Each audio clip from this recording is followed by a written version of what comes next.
Hey everybody, it's Jason Blaha here, and today I want to do something a little bit different. I'm going to present an argument here, and while some people say, what does this have to do with fitness? Well, it has a lot to do with fitness, because not only do you have vegan YouTubers who do their thing and put their arguments and promote their message all the time, they come into everyone else's channels promoting their ideas also. In other words, I can't talk about food, I can't talk about protein intake, I can't talk about nutrition without half a dozen vegans coming over and presenting their argument and their ethical arguments and everything else regarding food and nutrition. And so accordingly, I think it's only fair to make the counter argument here, particularly when we've had multiple big YouTubers say, well, vegans are probably morally right, and I would go vegan other than, I like meat too much.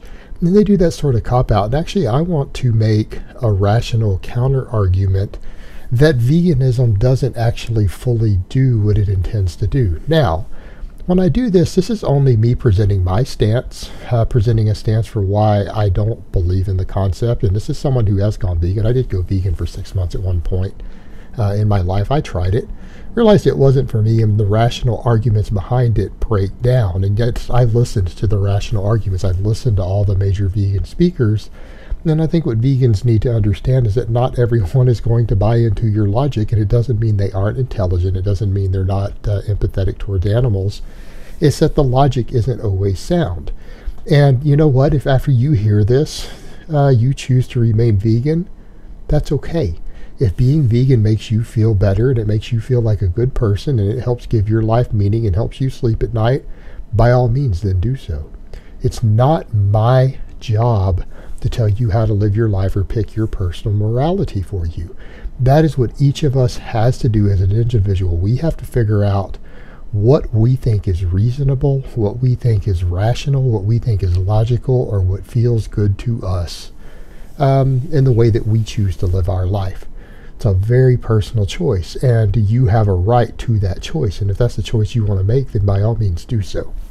Now, the argument that people make towards veganism is that it's about minimizing harm to animals. And as someone myself who did originally grow up on a ranch, up until I was about 7, then we moved into Houston, and then as a young adult I moved back out later into the country, back to on the family ranch, and did work there and everything else. But I still went to visit the ranch often on weekends, the ranch and farm. I've been around this stuff. I have a pretty good idea of what goes on farms and ranches, firsthand experience. So I have an idea of what goes on here. And here's the thing. People need to understand that, and this is understood by a lot of those making the vegan arguments, they need to understand animals will die as a result of you growing crops. It is absolutely unavoidable. Growing corn, potatoes, watermelons, strawberries, all of these things, the harvesting and the growing of these will require the death of animals. Lots of insects, snakes, mice, rats, various sort of animals that get into the fields have to be dealt with. Right? There's pest control. The actual act of harvesting this stuff on a wide scale results in the death of billions of animals. It's unavoidable, particularly snakes, mice, rabbits. If we don't count insects at all, and I really don't care, I don't think we should. I could care less about insects. And hopefully that doesn't sound too callous, but it's a reality, I don't. But I happen to like bunny rabbits. I think rabbits are cute. I've had people who have pet rabbits I've played with. They're cute little animals. Right? I hold no contempt towards a rabbit. I don't want to hurt a rabbit. I have no desire to, inflict unnecessary pain on a rabbit, okay? And I think most of us would agree with that. But nonetheless, billions of rabbits probably die every year harvesting your food. It's part of the process with the machines going through the fields doing it, and then there's pest control and everything else. In other words, every piece of food that you eat, there is a toll in life taken for you to consume it. Now, I don't think people should necessarily feel bad about that, but I think it also means that people need to have a little more respect for your food. And I think that's the extent of that, in the sense that you need to understand that your food came at a price. Someone or something somewhere paid a price for everything that you have, including your food. That is the unfortunate nature of the world that we live in, and that includes even harvesting your food. Growing plants causes the death of animals. Harvesting plants causes the death of animals on a very, very large scale. Now, the standard vegan argument is that, well, we understand that is true. My carrots and my corn and my wheat and my grapes all required the killing of animals, and many of which were higher mammals. Again, rodents, rabbits, mice, rats, did have to die to get this food to me. But it requires far more calories of these same foods to feed a cow or a chicken or a pig than it is for me to eat them. In other words, the caloric intake to grow a cow to slaughter weight is approximately 7 times its caloric value in food matter. So in other words, eating the cow generally requires the death of a lot more animals, because a lot more crops had to be grown to grow that cow than had I just eaten those crops myself. And that's the counter argument made, and that sounds good in theory, but it doesn't mathematically hold up. It sounds good in theory, but people are forgetting not every animal is grain fed out. Not every animal is grain fed out. If your goal was to minimize total animal harm, you would actually consume grass-fed beef. You would actually consume the largest animals with the most caloric content per single life that were raised on grass and hay in a field.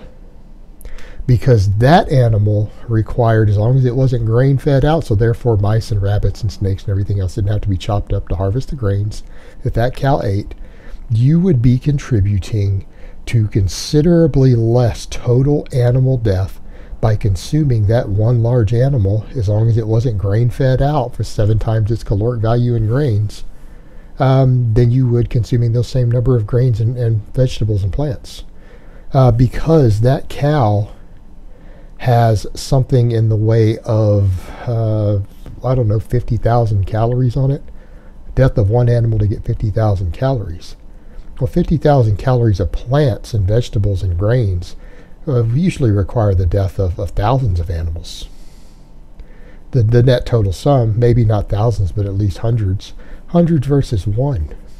So that's kind of the problem with this sort of math. They're not saying, hey, I want to look at each individual food that I take in and figure out what the potential death toll is and try to stay on the lower end. They just say, well, automatically all plants require less death than all animals. Well, that's not true. There are animals and forms of raising animals, particularly bigger animals, that actually contribute to considerably less death and animal death and suffering per unit of caloric value than even plants do, than most crops.